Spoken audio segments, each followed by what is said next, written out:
महान महाकाव्यों की शुरुआत अक्सर रहस्यमयी होती है ना? पर रामायण की कहानी तो और भी अनोखी है। इसकी एक नहीं बल्कि दो चमत्कारी शुरुआत हैं। एक तरफ एक कविता का जन्म होता है और दूसरी तरफ उसके नायक का। तो चलिए देखते हैं कि कैसे ये दोनों कहानियां एक दूसरे में बुनी हुई हैं। तो हमारी कहानी शुरू होती है एक शांत नदी के किनारे। जरा सोचिए, ऋषि वाल्मीकि एक पेड़ के नीचे ध्यान मग्न बैठे हैं और उनकी नजर क्रौंच पक्षियों के एक जोड़े पर टिकी है। वो दोनों बस एक दूसरे के प्यार में डूबे हुए हैं। माहौल में पूरी तरह शांति है, लेकिन तभी इस शांति को चीरता हुआ एक तीर आता है और पलक झपकते ही नर पक्षी बेजान होकर खून से लथपथ जमीन पर गिर जाता है। अपने साथी के लिए मादा पक्षी की वो दर्द भरी चीख, उसे सुनकर ऋषि वाल्मीकि का दिल भी जैसे दहल जाता है। उनके अंदर से इतना गहरा दुख उठता है कि वो शिकारी को एक शक्तिशाली, एक सहज श्राप दे बैठते हैं। और बस यहीं पर कहानी एक असाधारण मोड़ लेती है, क्योंकि वो जो दुख की चीख थी वो सिर्फ एक चीख नहीं रह जाती, वो कुछ और बन जाती है। दुनिया की पहली कविता। संस्कृत में इस तरह के गहरे, दिल को तोड़ने वाले दुख को शोक कहते हैं। और यही वो भावना थी जिसने उस पल वाल्मीकि को पूरी तरह से जकड़ लिया था।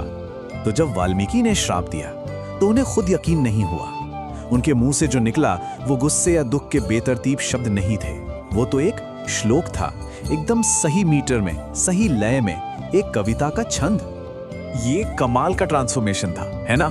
शोक यानी दुख बदल गया श्लोक में यानी कविता में, जैसे दर्द ने ही कला को जन्म दे दिया हो। लेकिन ये महज एक इत्तेफाक नहीं था, ये तो एक डिवाइन इंटरवेंशन था, एक ऐसा क्षण जिसे रचा गया था एक महाकाव्य को जन्म देने के लिए। और तभी खुद सृष्टि के रचयिता भगवान ब्रह्मा उनके सामने प्रकट होते हैं। वो वाल्मीकि को बताते हैं कि ये जो हुआ ये उन्हीं की ही मर्जी से हुआ है। ये कविता का तोहफा उन्हें दिया गया है एक खास मकसद के लिए, अयोध्या के राजकुमार राम की कहानी लिखने के लिए। तो इस तरह दुनिया की पहली कविता किसी ठंडे दिमाग या हिसाब किताब से नहीं, बल्कि दिल से निकली करुणा, एक प्योर कंपैशन से पैदा हुई थी। तो अब कविता तो तैयार थी, पर उसे एक नायक की जरूरत थी। तो चलिए अब कहानी के दूसरे सिरे को पकड़ते हैं और कवि से चलते हैं उस राजकुमार की ओर जिसका जन्म अभी होना बाकी था। मिलिए कौशल के महान राजा दशरथ से। उनके पास सब कुछ था, एक विशाल खुशहाल राज्य, प्रजा का प्यार, सब कुछ सिवाय एक चीज के, एक उत्तराधिकारी। और ये चिंता उन्हें अंदर ही अंदर खाए जा रही थी। तो इस समस्या का हल कैसे निकले? उन्हें सलाह दी गई एक बहुत बड़े और पवित्र यज्ञ की, पुत्र कामेष्ठी यज्ञ। ये एक ऐसा अनुष्ठान था जो सिर्फ और सिर्फ पुत्रों के वरदान के लिए किया जाता था। अब वो यज्ञ शुरू होता है और जब वो अपने चरम पर पहुंचता है तब कुछ ऐसा होता है जिसकी किसी ने कल्पना भी नहीं की थी। जरा उस दृश्य की कल्पना कीजिए। धधकती हुई यज्ञ की आग से अचानक एक दिव्य आकृति बाहर निकलती है और उनके हाथ में है सोने का एक बर्तन। वो भगवान ब्रह्मा के दूत थे। उस बर्तन में क्या था? उसमें थी पायसम, एक दिव्य खीर। ये कोई साधारण मिठाई नहीं थी, ये देवताओं का सीधा आशीर्वाद था, राजा की प्रार्थनाओं का जवाब, जिसे उनकी तीनों रानियों में बांटा जाना था। और राजा दशरथ ने इस दिव्य प्रसाद को बहुत ही सोच समझकर बड़े ध्यान से अपनी रानियों में बांटा। ये बंटवारा महज एक बंटवारा नहीं था, ये तो आने वाले राजकुमारों और पूरे राज्य के भविष्य की नींव रख रहा था।